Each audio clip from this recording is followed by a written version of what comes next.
Tata steel processing and distribution limited employees union की आम सभा आज यूनियन के रजिस्टर्ड कार्यालय बिष्टुपुर में अध्यक्ष राकेश्वर पांडेय की अध्यक्षता में संपन्न हुई। आम सभा का संचालन दिनेश कुमार ने किया और बैठक का विषय प्रवेश करवाया। अध्यक्ष राकेश्वर पांडेय ने अपने संबोधन में कहा कि बिहार के समय से रजिस्टर्ड झारखंड राज्य के 980 यूनियन का रजिस्ट्रेशन 2016 में खारिज कर दिया गया था, इसलिए यूनियन का नए सिरे से निबंधन करवाना अति आवश्यक था। अथक प्रयास के बाद 24 मार्च 2025 को Tata steel processing and distribution limited employees union का निबंधन संपन्न हुआ। इसी बीच में कंपनी का नाम Tata steel downstream product limited के रूप में परिवर्तित हो गया। अब यूनियन के नाम को पुनः बदलना आवश्यक है। साथ ही यूनियन के संविधान में संशोधन की भी आवश्यकता है। दिनेश कुमार ने इन दोनों विषयों पर कर्मचारियों से आग्रह किया कि हम सभी कर्मचारी अपने अध्यक्ष को अधिकृत करें कि वो इन दोनों विषयों पर आगे बढ़े। हम सभी लोग उनके साथ हैं। सभी कर्मचारियों ने हाथ उठाकर अपनी सहमति प्रदान की।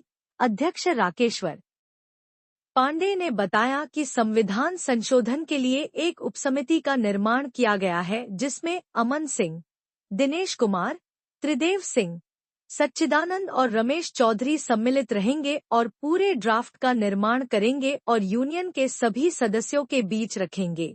अध्यक्ष राकेश्वर पांडेय ने बताया कि कंपनी के अन्य यूनिट के सदस्यों का भी यूनियन में समायोजन होना है, इसलिए यूनियन में पद सृजित करना और संशोधन करने की दिशा में पहल की जा रही है। राकेश्वर पांडेय ने बताया कि 19 माह से ग्रेड लंबित है, जिसको लेकर यूनियन की 2 बैठकें प्रबंधन के साथ हो चुकी है। 21 अप्रैल के बाद लगातार बैठकों का दौर आरंभ होगा और ग्रेड के लंबित विषयों पर जल्दी चर्चा कर आगे बढ़ा जाएगा। लिया गया बेसिकली चर्चा का विषय जो हमारा एजेंडा था वो पहले तो था कि हमारे बहुत सारे कर्मचारी हमारे बीच अब नहीं हैं, तो उनका श्रद्धांजलि करना था जो गुजर गए कर्मचारी लोग। उसके बाद हम लोग उनको जानकारी देनी थी कि हमारी यूनियन का एक इशू पेंडिंग था रजिस्ट्रार के यहाँ लेबर डिपार्टमेंट में, काफ़ी उसको रजिस्ट्रेशन करना था। जो बिहार सरकार ने हमारी सभी यूनियनों का झारखंड के 980 यूनियनों का रजिस्ट्रेशन रद्द कर दिया था। उसके यूनियन में सब यूनियन आ गई थी, तो हम लोगों ने अप्लाई किया था 3 साल पहले ही, लेकिन जाकर अभी 24 तारीख को मार्च में वो यूनियन का रजिस्ट्रेशन कन्फर्म हुआ है, रजिस्ट्रेशन बहाल किया गया है। एक नया नंबर सरकार के द्वारा दिया गया है। अब उसमें कुछ अमेंडमेंट करना है संविधान में। अभी आज एजीएम से ये पास कराना था कि अभी जो रजिस्ट्रेशन हमारा हुआ है वो TSPDL एम्प्लॉई यूनियन का है। चूँकि 3 साल पहले जब अप्लाई किए थे तो इस कंपनी का नाम था TSPDL। अभी बाद में इस यूनियन का नाम TSDPL हो गया है, इसका नाम चेंज हो गया है। तो फिर हमें अभी रजिस्ट्रार के यहाँ अप्लाई करना है। एजीएम में पास हो गया आज कि नाम बदलना है हम लोग को, तो फिर अप्लाई करेंगे। साथ अभी करीब 8-10 लोकेशन बाहर है हमारा इस कंपनी का। यहाँ भी कर्मचारियों की संख्या भी बढ़ी है काफ़ी, क्योंकि लास्ट टाइम 83 लोगों का परमानेंट यहाँ किए और 86 लोगों को। बाहर में भी दूसरे प्लांट जितने हैं वहाँ भी 83 लोगों का परमानेंट एक्टिव। तो संख्या चूँकि हमारा बढ़ गया यूनियन का, तो उसमें हमको अभी इंस्टीट्यूशन में पदाधिकारियों की संख्या बढ़ानी पड़ेगी।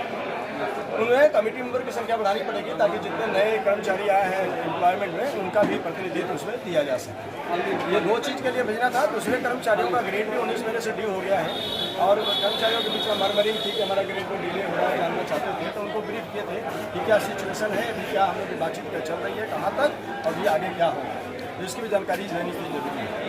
मेन मुद्दे यही सर, दुर्घटना को लेकर भी आपने जागरूक करने की बात कही, जैसे हेलमेट पहनना का सब क्या था पूरा, क्या कैसे? एक्चुअली हमारा मानना है कि हमारे अपने जीवन की सुरक्षा से ज़्यादा महत्वपूर्ण कुछ नहीं है, ना ग्रेड है ना एम्प्लॉयमेंट है। पहले हम सुरक्षित रहेंगे तब तो अपना बाल बच्चा परिवार का टेक केयर करेंगे, फैमिली का सुरक्षित रहेंगे तब तो कंपनी का टेक केयर करेंगे। इसलिए हर फोरम में हम लोग अपने कर्मचारियों से आग्रह करते हैं कि आप लोग दुर्घटना से बचें और सुरक्षित रहने की कोशिश करें, हेलमेट का इस्तेमाल करें, कंपनी में सेफ्टी इशू होता है उसका भी इस्तेमाल करें, गूगल का इस्तेमाल करें। आप ऐसी कोई गलती ना करें कि दुर्घटना हो। यह भी आप ध्यान रखें कि गलती हमेशा दुर्घटना आपकी गलती से नहीं होती है, कभी दूसरे की गलती से भी होती है, वहाँ भी अपने आप को बचाने का। ये उनको अवेयरनेस के लिए उनके बीच बोलना पड़ता है। समझ। Thank you.